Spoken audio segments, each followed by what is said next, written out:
Okay mga kababayan, Chris Ulo po at welcome back po ulit dito sa ating YouTube channel. Okay, ito mga kababayan, mga ka-analyze, pag-usapan ho natin itong si Sara Diskaya.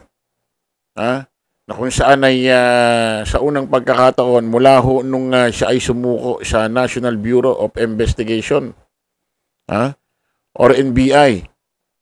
Sumuko ho siya, voluntary, na wala pang warrant o pares.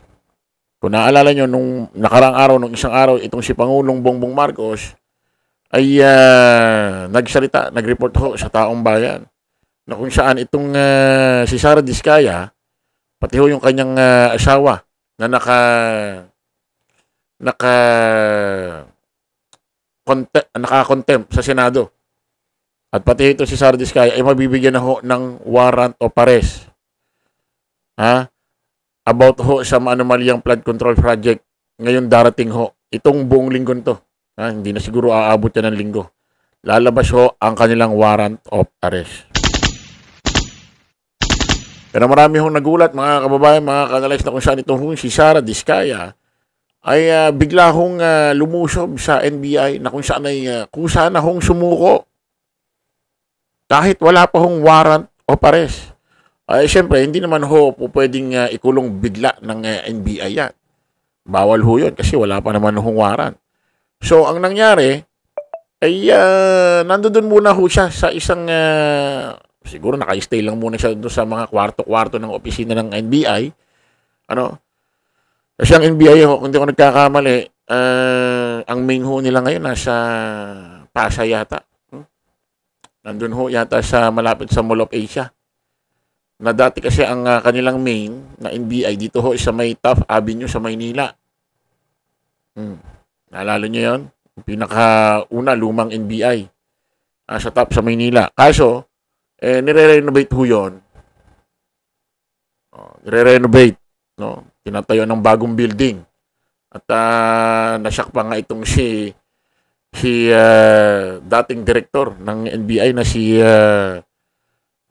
Jimmy Santiago, isa sa mga naging contractor noon, ahensya ho ng mga Diskaya. Nandoon muna siya sa building na yon. Wala sa kulungan. Pinag-i-stay muna siya sa mga opisina doon. Tapos, kapag dumating na yung warrant, galing korte, doon siya babasahan. At doon na siguro siya ililipat sa kulungan ng National Bureau of Investigation. Kaya sa unang pagkakataon, nagsalita ho, inihayag ho ni Sara Diskaya ang kanyang saloobin about ho dito sa kanyang kusang pagsuko at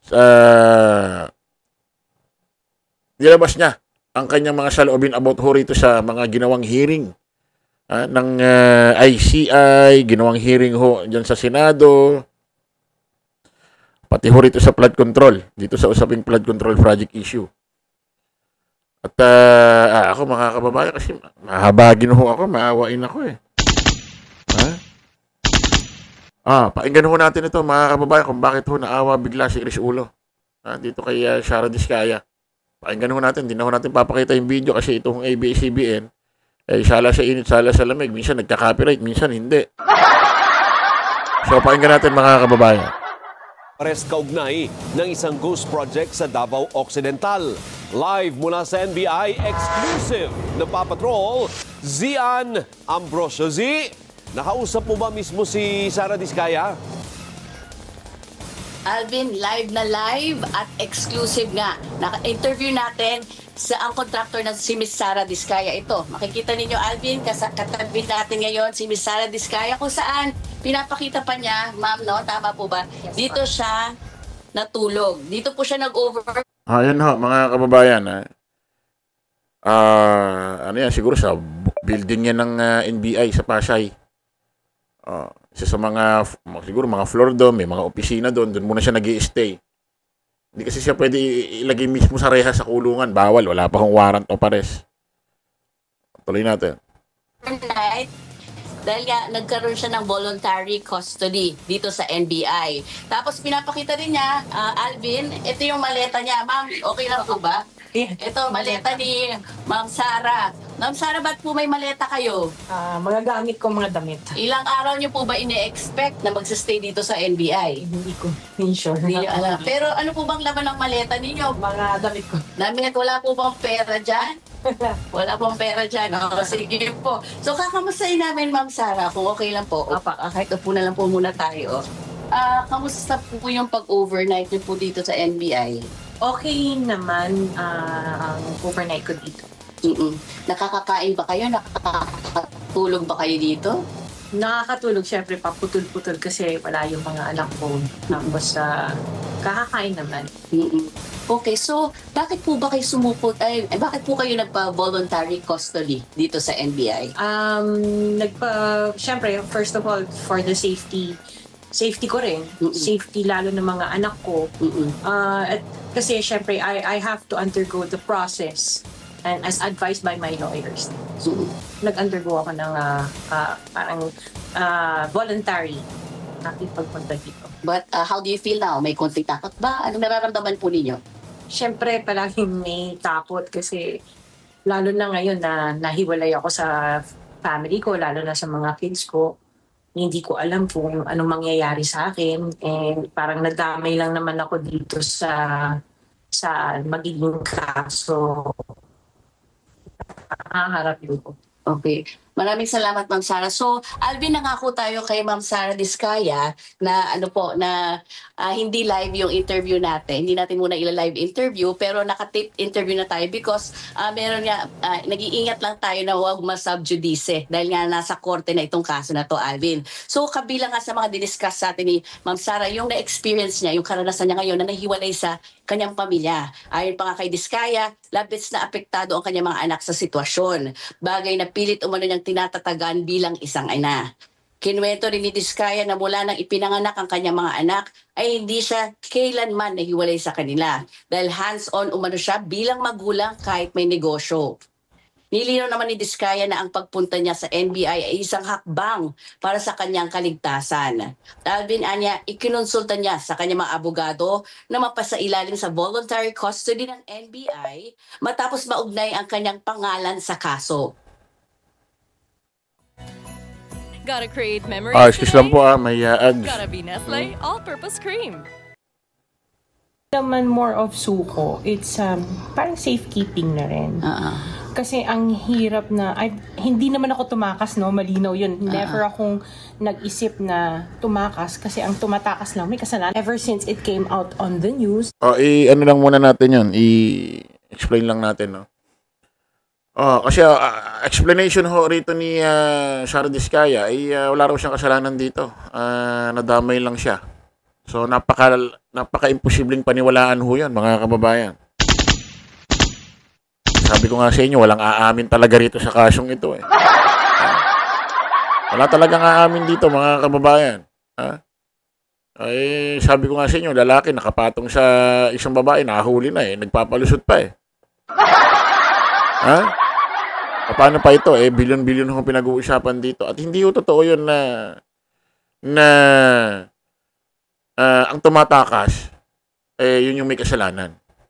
No? Minsan, kahit hindi ka tumatakas, di ka makalis, may kasalanan ka pa rin. Hindi ho po pwede maging ano yun. Hindi ho po pwede maging resibo yun. Maging ebidensya or paniwalaan na walang kasalanan to kasi hindi tumatakas. At yung tumatakas yun yung may kasalanan. O pwedeng pareha silang may kasalanan kaso yung isa tumakas, ikaw hindi ka makatakas dahil hindi ka na makalis dahil alam mo marami ng bantay. Tuloy natin mga kababayan. Na may possibility kasama ako sa isang kaso. I spoke to my lawyers, anong possibility ba na ma-arrest ako. Lahat was consulted through my lawyers. And since nadamay lang naman ako dito sa proyekto na to, posibilidad naman na makulong, inamin ni Diskaya na wala umanong handa para sa ganitong sitwasyon, Alvin. Ayoko sana. Kasi as everyone knows, my kids they all have ADHD. Husband ko nasa Senate. Tapos ako makukulong. Ang hirap. Ang hirap. Hindi ko alam kung paano ang mga anak ko. Hindi ko talaga alam. Sorry. Yung anak niyo ang main concern niyo po, ma'am, of course. Sobra. Ito mga kababayan, mga kanalays. Set aside muna natin ho yung ditong set aside muna na ho natin dito yung masasabi nating ako naniniwala ko may kasalanan nito.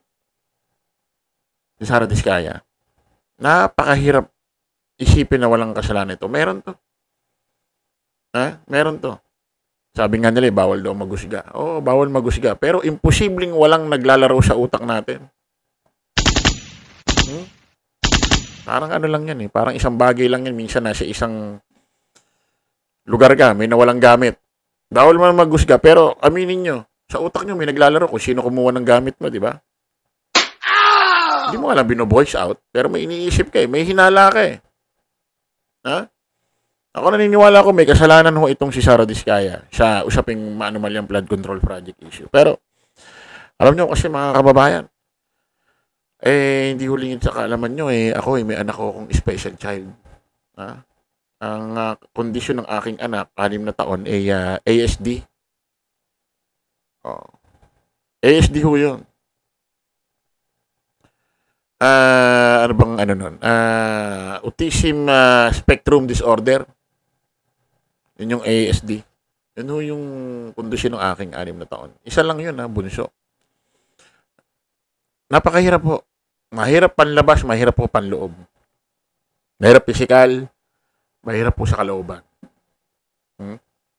Ako, kung tatanungin ako, kung anong pangarap ko hindi yaman Hindi pera. Ang pangarap ko mabuhay ho ng matagal. Para maalalayan, makakasama ko ang aking anak. Yung ganitong klaseng payag, ako nahabag ho ako kasi isa lang ho anak ko, ang bigat sa loob, ang bigat na sa labas, no? Isipin mo, alam ko rito, ang anak nito, 3, 4, lahat mayroong kondisyon. May kondisyon na, yung ADHD, yung attention deficit,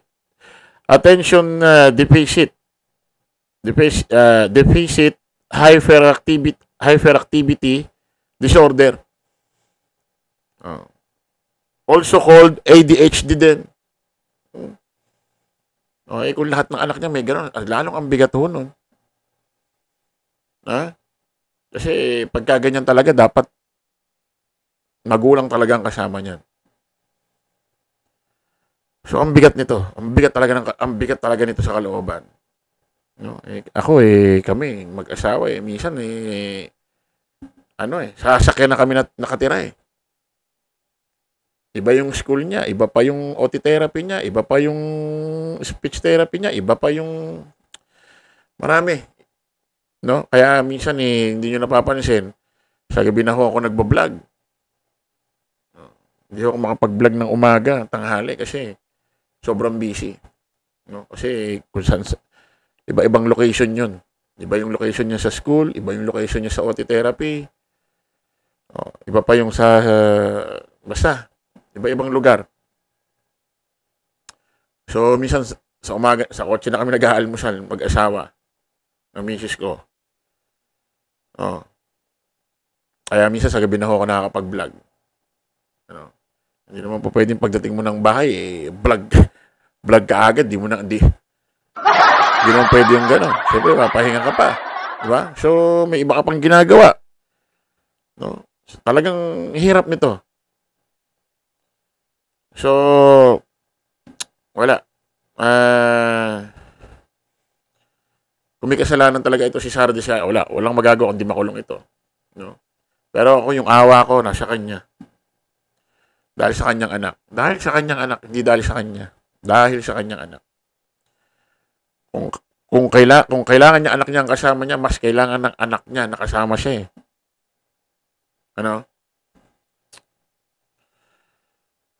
Okay mga kababayan, kita-kita ulit tayo sa panibagong vlog. Bye-bye po.